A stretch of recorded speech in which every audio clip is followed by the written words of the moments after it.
मुनीब एक बात बताइए, पूछिए। आप अपने घर में सब्जियां वगैरह उगाते हैं? मैं तो नहीं उगाता, लेकिन मेरी वालदा, मेरी अम्मी जान को बहुत बहुत शौक है और उन्होंने अच्छा। अपना पूरा एक गार्डन मेंटेन करके रखा हुआ है। कोई पता नहीं, कोई 300-400 गमले हैं। अच्छा, वो हरा धनिया, पुदीना, इस तरह की चीजें, टमाटर वगैरह भी। सब कुछ। वाओ, जबरदस्त जनाब। सब कुछ। अब आप भी अपने घर में खुद सब्जियां उगा सकते हैं और अपने घर के माहौल को भी खुशगवार रख सकते हैं। पाकिस्तान में ज़्यादातर लोगों को खालिस सब्जियां मैसर नहीं होती हैं, जिसकी वजह से उनकी सेहत पे काफ़ी मनफी असरात मरतब हो रहे हैं और जहां अवेलेबल हैं वहां गटर के पानी से काश्तकारियाँ हो जाती हैं। लेकिन अब वो मसला भी हल हो चुका है। हमारे यहाँ अक्सर एक लफ्ज़ इस्तेमाल होता है जिसको कहते हैं किचन गार्डन या रूफ टॉप गार्डनिंग भी कह सकते हैं। जी हाँ, अपने घर की छत पर अब आप अपना गार्डन बना सकते हैं जहाँ से आपको मिलेंगी खालिस सब्जियाँ और आप माहौल को भी खुशगवार रखेंगे। इस तरह से पाकिस्तान में जिन लोगों के घर छोटे होते हैं वो अपने घर की छत पर गार्डन तामीर कर सकते हैं, लेकिन सवाल है कि कैसे? तो इसका जवाब देने के लिए हमारे साथ स्टूडियोज में मौजूद हैं ज़ाहिर ज़िया साहब। उनको वेलकम करते हैं। अस्सलाम वालेकुम। वालेकुम अस्सलाम। कैसे हैं आप? जी अल्हम्दुलिल्लाह। दोनों ने पूछ लिया कैसे आज जिंक्स हो गया। अच्छा, जाहिर माशाल्लाह से रिकॉर्ड होल्डर भी हैं, माउंटेनियर भी हैं और पाकिस्तान का जो पर्चम है इन्होंने जो बहुत ऊंची ऊंची जगह पर भी लहराया है। और आपका ताल्लुक पाकिस्तान आर्म फोर्सेस से भी है और आप गार्डनिंग एक्सपर्ट भी हैं। इतना कुछ कैसे कर लेते हैं? बस जो हॉबीज़ हैं उसके लिए टाइम निकालना पड़ता है।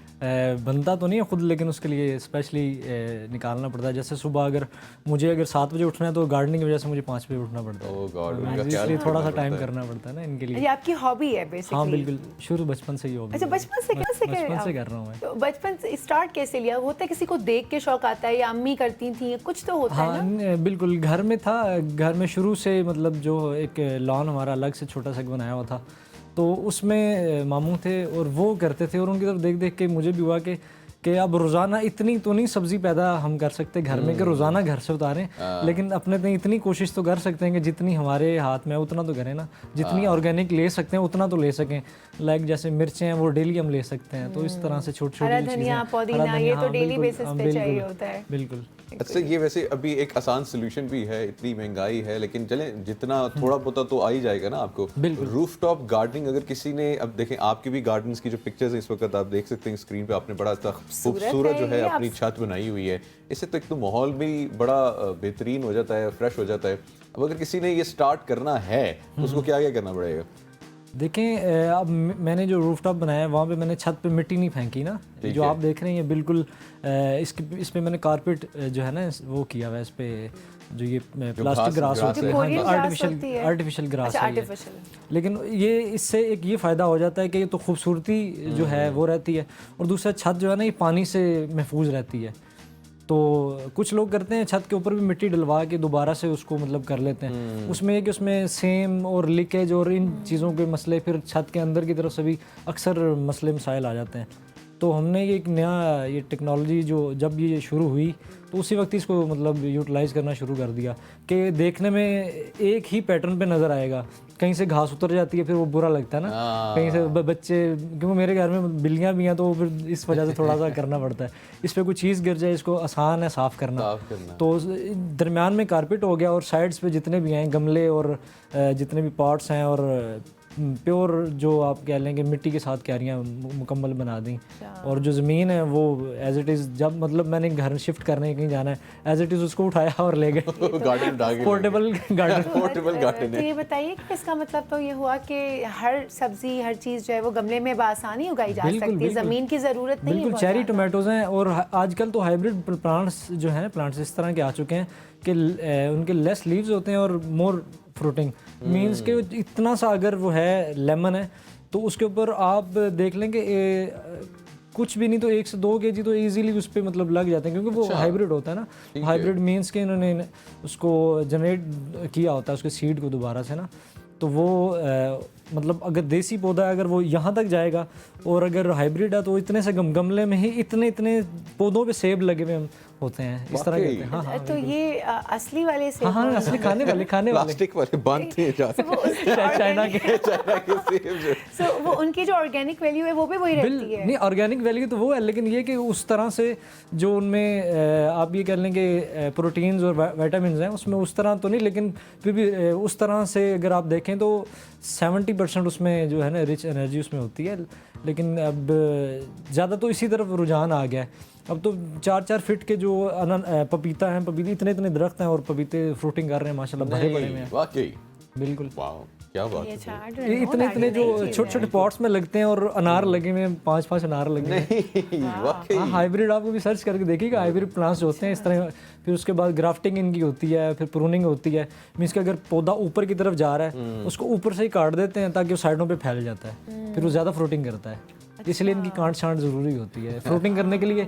मतलब अगर एक फूल निकल के उसने फ्रूट दे दिया, उसको उसी टाइम काट दें ताकि वो जो एनर्जी पौधा उसको हाँ उसको मतलब उसको ज़ायल करने में जो लगा रहा है, वो उसी से जो बाकी उसके जो होंगे फूल वगैरह निकलेंगे, उसी से फ्रूट बनेगा। अच्छा, तो कौन कौन से ऐसे सब्जियां फल हैं जो घर में बासानी लगाए जा सकते हैं गमलों में? आसानी देखें, जो सबसे इजी है वो अभी 15 जुलाई से ना सीज़न एक्चुअली स्टार्ट होता है। तो 15 जुलाई के बाद ये इसका मतलब सीज़न स्टार्ट हो जाता है, और एक 15 मार्च से एक होता है, और एक सर्दियों में 15 दिसंबर से। ये 15 तारीख को टोटका है क्या है? टोटका नहीं, ये समझ लेंगे मीन्स कि जैसे 21 जून है कि दिन बड़ा फिर आस्ते आस्ते छोटे होने शुरू हो जाते हैं। ऐसे जो ये मिड ऑफ जुलाई बनता है, 10, 15, 20 जुलाई, इन्होंने मतलब इसको मुख्तस कर लिया कि अब हमने जो इसकी सीडिंग है ना वो कर देनी है। अच्छा, मतलब उसकी सीड जो है हम लगा देंगे ताकि वो मुख्तस जो उसका अरसा होता है 15 दिन उसकी मतलब उसमें लेता है वो फूटने में, फिर आस्ता आस्ता पौधा बनने में, फिर वो उसका टाइम एक मतलब बेहतरीन चलता है इस तरह से। अच्छा, ये आपने गार्डन जो है अपनी छत पे तो बनाए हुए हैं, कुछ ऐसे पौधे होते हैं जो कि आप इनको इंडोर रखना होता है उनको, उनके बारे में बताएं। इंडोर कौन कौन से जो हैं आप प्लांट्स ये हैं वो रख सकते हैं? इंडोर में जो एयर प्योरीफाई जो होते हैं, जो हवा को साफ़ भी रखते हैं, उसमें बैम्बू के भी हैं, उसमें पाम होता है, और उसमें छोटे ऑर्थिया है, 1-2 मैं मतलब साथ भी लेके आया हूँ आपको दिखाने के लिए। तो वो कुछ फैंसी भी होते हैं, मीन्स होते ओरिजिनल है लेकिन वो छोटे हैं और इतने ही चलेंगे। जैसे बोनसाई है, बोनसाई एक ट्री है एक्चुअली ना, तो वो अब इतना सा ट्री है लेकिन उसकी कीमत अगर आप देखें तो 7.5-8 लाख रुपए में है। रियली? जी, वो लेकिन वो ट्री ही है, उसके पत्ते भी मतलब आप कह लेंगे आपने एक बड़े ट्री को बिल्कुल छोटा सा बना लिया है। अच्छा, मैं देखा है। प्योर अच्छा, ट्री है, हाइब्रिड फॉर्म। जी बिल्कुल। नहीं, वो हाइब्रिड नहीं है, वो ओरिजिनल है। ओरिजिनल है। वो जितना छोटा होगा उतना महंगा होता है। वो अगर इतना है तो कल मैंने आते हुए पता किया, अगर वो इतना था तो वो था मेरे ख्याल 10-12 हज़ार का। जितना छोटा होता जाएगा वो लाखों में चला जाएगा। वो एक तारीखी और एक ना बहुत कोरिया में भी, जापानीज़ में शायद आपने कभी मूवीज़ में या कभी देखा हो, अक्सर किसी मूवीज़ में इन्होंने इसमें टेबल्स पे रखा होता है, ये इतना छोटा सा होता है। जिस तरह इंडिया में तुलसी रखते हैं, इस तरह पाकिस्तान में इन चीज़ों में इसका रुझान काफ़ी ज़्यादा है और ये काफ़ी ज़्यादा महंगे होते हैं। अच्छा, वैसे इस वक्त जो आप लोग देख रहे हैं लोग, तो उनको ये आइडिया आएगा कि हाँ भाई जब ये कर सकते हैं घर में काश्तकारी वगैरह, तो हम क्यों नहीं कर सकते? तो कुछ स्टार्ट बताएं कि अगर कोई इंसान स्टार्ट करना चाहता है तो उसे सबसे पहले किन बातों का ख्याल रखना चाहिए, कौन कौन सी चीज़ें हैं जो जिनको मद्देनज़र रखते हुए उसको काश्तकारी करनी चाहिए, जैसे अभी आपने बताया क्रॉपिंग एंड ऑल। दूसरा साथ में मैं ये सवाल ऐड करूँगी कि इनिशियली हमें नहीं पता होता कि कैसा जाएगा एक्सपीरियंस, तो कौन सी चंद सब्जियां जो पहले लगा के एक्सपीरियंस कर लेना चाहिए? बिल्कुल, वो इस तरह है कि देखें हर एक के पास टाइम नहीं है आजकल ना, तो टाइम मैनेज करना बड़ा मुश्किल है। तो और हर एक के पास माली भी नहीं होता, शहरी ज़िंदगी इस तरह से चलती है। तो हर एक अब ये तो नहीं कह सकते कि हर एक की गार्डनिंग की तरफ आ जाए, लेकिन हर एक अपना अपना हिस्सा तो डाल सकता है कि वो ज़्यादा नहीं ना सही तो छत पे अगर उसके पास थोड़ी सी स्पेस है, थोड़ा सा साफ़ करके कॉर्नर्स में अगर वो प्लांट्स के पॉट्स जो होते हैं वो लगा दे, और मिट्टी और उसमें थोड़ी सी कंपोस्ट जिसे खाद कहते हैं ना, ऑर्गेनिक पत्तों की भी होती है और गोबर वाली भी, दोनों बहुत अच्छी होती हैं। तो अगर घर में रोज़ाना उसका फल बच रहा है, उसके छिलके बच रहे हैं, वो उसमें फेंकना शुरू कर दे, वो भी खाद है। हाँ, फलों के छिलकों से बनती है खाद ना, तो ऑर्गेनिक उसके कहते हैं। तो अगर उसमें आजकल के अगर सीज़न जैसे मैंने आपको बताया 15 जुलाई से जो अभी स्टार्ट हो रहा है, तो ज़्यादा ना सही सिर्फ वो अगर इतना ही कर ले कि एक पॉट में सिर्फ वो हर घर में सूखा धनिया पड़ा होता है, सिर्फ वो उसको फेंक दे सिर्फ, और उसको मिक्सअप करके पानी दे के चला जाए, 5 से 6 दिन में वो निकल आएगा। होता है सूखा धनिया, उसकी बात कर रहे हैं? हाँ बिल्कुल, वो डालना होता है। हाँ बिल्कुल। तो वो जब उसमें नमी मिलती है तो ऑटोमेटिकली वो मतलब पैदा हो जाता है उसमें ना जो उसमें। और उसके बाद एक मतलब नॉर्मल जो है वो मिर्चें हैं घर के यूज़ के लिए, टमाटर हैं, ये वो पौधे हैं जो मतलब चलते रहते हैं। चलते रहते, साल साल भी चलते रहते हैं। आलू प्याज भी लगाया जा सकता है? आलू बिल्कुल लगाया जा सकता है, प्याज भी। लहसुन जो होता है इसकी तरफ ज़्यादा लोग करते हैं लहसुन छतों पे, मतलब घरों में छोटी सी, मतलब आप 1 फीट तो बहुत ऊंचा है, अगर 6 से 7 इंच की भी छोटी सी एक कोई जो जिस तरह शूज़ का बॉक्स होता है ना, उसमें मिट्टी डाल के सिर्फ आप सीड्स फेंक दें, या अगर आप उसमें वो लगा दें, लहसुन की जो छोटी छोटी होती हैं उसमें आप लगा दें तो वो भी इजीली ग्रो कर जाती हैं। हाँ, इजीली। अच्छा, मुझे याद पड़ा आपकी बात सुन के कि जब हम छोटे थे, ममा ना वो चाय बना के छन्नी में जो पत्ती बचती थी वो भी उसमें डलवा दिया पत्ती भी डालते थे, और उसमें होता है जो ये इसके छिलके होते हैं, शेल होता है ना अंडे का, हाँ, इसको भी क्रश करके उसमें डालते हैं। अच्छा, ये भी काफ़ी बेनिफिशियल चीज़ें होती हैं। ये बासानी घर में आप ये तो बेसिक वो चीज़ें हैं ना, हरा धनिया, टमाटर, हरी मिर्चें, प्याज, ये तो हर डिश बनाने के लिए आपको रिक्वायर्ड है ही है, तो ये तो आप घर में आसानी से कर सकते हैं। और हालांकि ये कोई रॉकेट साइंस भी नहीं है, बस आपने सीड्स फेंकने, आप जॉब पे आ गए हैं और घर में, हाँ, वो काम कर रहे हैं। जहाँ आपने 1 गिलास पानी पीना है 1 गिलास उनमें फेंक दें बस। अच्छा, ये इतनी आसान हॉबी है, इससे ज़्यादा आसानी क्या होगी? ये भी तो ये से पानी फेंकने ना, जूस वूस तो नहीं, खुद डब्बे का जूस पी रहे, जरा तुम भी पी लो बेटा। हाँ, हो सकता है ज़्यादा फल अच्छा मीठी मिर्च निकले। मीठे मिर्ची। ये बताएं कि ये कितना अरसा लगता है किसी भी चीज़ को ऐसे ग्रो करने में? लाइक टमाटर हो गया, 1 से 2 हफ्ते में पौधा निकल आता है ना, 1 से 2 हफ्ते, एक हफ्ता इनफ होता है। उसके बाद बस उसने बस 1 हफ्ता ही है जो उसने आप मतलब केयर मांगनी है, उसके बाद वो ऑटोमेटिकली ग्रो करता रहेगा। आपने बस उसमें ज़्यादा एडवांस होना तो फिर उसमें NPK खाद आती है, 20 या 30 रुपए का पैकेट आता है, बस वो पानी में मिक्स करके डालते रहे। ये ज़्यादा एडवांस अगर आपने करना है कि फ्रूटिंग ज़्यादा हो, हरा भरा रहे, बस, नहीं तो नॉर्मल चलता रहे। बचपन से हम एक लोग सुनते आ रहे, सोना यूरिया एक ऐड भी आता था, वो भी यूरिया, बिल्कुल यूरिया की किस्म है वो ना, वो हाँ, उसी की किस्म है वो। असल में फ्रूटिंग के लिए, हरा भरा रखने के लिए उसके जो उसमें पानी में मिक्स करते हैं उसको, NPK जो खाद है, हाँ, वो बस पत्तों के ऊपर स्प्रे भी उसे कर देते हैं ताकि वो हरा भरा रहे। और हमने इधर भी सोना यूरिया डाला था, देखें कितना बड़ा कितने लंबे हो गए। जिस तरह से, मतलब जैसे देखें एक पौधा है ना जिससे न्याज़बो नॉर्मली जो हम देखते हैं घरों में, तो एक तुलसी है। अब तुलसी भी है वो जिसका जिक्र भी मतलब सूरह रहमान में भी है।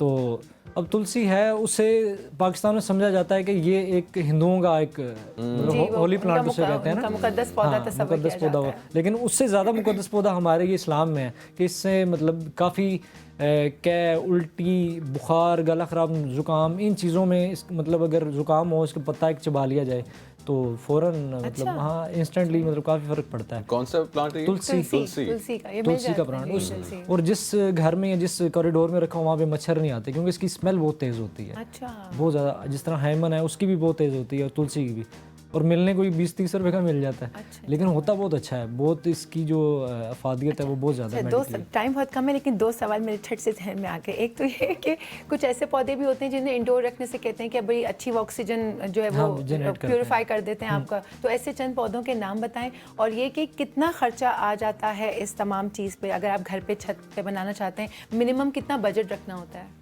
बजट देखें, जो सीड्स हैं वो तो मिनिमम भी करें तो 50 या 100 का एक पैकेट मिल जाता है सीड्स का। उसमें हंड्रेड्स ऑफ सीड्स होते हैं। और जो बाकी प्लांट्स हैं जिस तरह फ्लावर्स हैं, या आपने अगर खूबसूरती के लिए उसको ऐड करना तो वो भी इतने ज़्यादा महंगे नहीं है। लेकिन इंडोर जो हैं उससे आप देख लें, जिस तरह पाम है वो एक अच्छा होता है, बैम्बू प्लांट है वो भी एक अच्छा है। सारी चीज़ें रखने वाली भी तो क्या कहते हैं जिसके अंदर गमले क्यारी जिसे कहते हैं, क्यारियां वगैरह, उनके लिए भी तो मिनिमम कितना बजट होना चाहिए? मेरे ख्याल में तो ये 10,000 में इनफ है, आपका बेहतरीन बन जाएगा। बिल्कुल, और 10,000 में तो अच्छे खासे पौधे आ जाते हैं। अच्छा, अच्छे खासे आ जाते हैं। हाँ, लेकिन ये कि थोड़ा क्योंकि एक ट्रेंड ये भी है ना कि हर एक हॉबी को इतना मुश्किल बना दिया सोशल मीडिया ने कि मेरे पास अगर ये महंगा वाला पौधा नहीं होगा तो ये होगा, और मींस महंगी हॉबी बना दी है कि उसकी तरफ कोई जाना नहीं चाह रहा, जबकि देखा जाए सबसे सस्ती हॉबी यही है। इससे सस्ती कोई भी नहीं है। प्लांट्स बताएं जो आप घर के अंदर इंडोर रखें तो ज़रा आपकी आबो हवा जो है प्यूरिफाई कर देते हैं। हाँ, वो उसमें है, इसमें आ जाता है जो सबसे बेहतर है वो पाम है। उसके बाद इसे कंगी पाम भी कहते हैं, वो कंगी की तरह ना उसके कॉम की तरह बना होता है, बड़ा प्यारा सा, और वो है। उसके बाद बैम्बू है, उसमें एक ये स्मॉल सारी बैम्बू जो आता है। चीज़ें हम लोगों को जो घर के अंदर रखनी चाहिए, और ये मेरे ख्याल से हॉबी सबको अपनानी चाहिए। जाहिर साहब healthy बहुत बहुत hobby है। शुक्रिया ज्वाइन करने और आवाम को इतनी सस्ती हॉबी पे जो है लगाने के लिए। आई होप कि ये लग जाए इस हॉबी पे, और ये अच्छा काम है जी। ग्रीनरी है, उसको स्प्रेड करें, अपने घर का माहौल भी बेहतर करेंगे, आप लोगों की सोचें भी शायद बेहतर होए जब अच्छी फ्रेश जो है फ्रेश ऑक्सीजन आबो हवा जो होगी है तो आबो फ्रेश हवा फ्रेश जाएगी। सोचेंगे, फ्रेश फ्रेश आइडियाज आएंगे, मुस्कुराता हुआ चेहरा लगेगा, कितना अच्छा चले लगेगा। जी।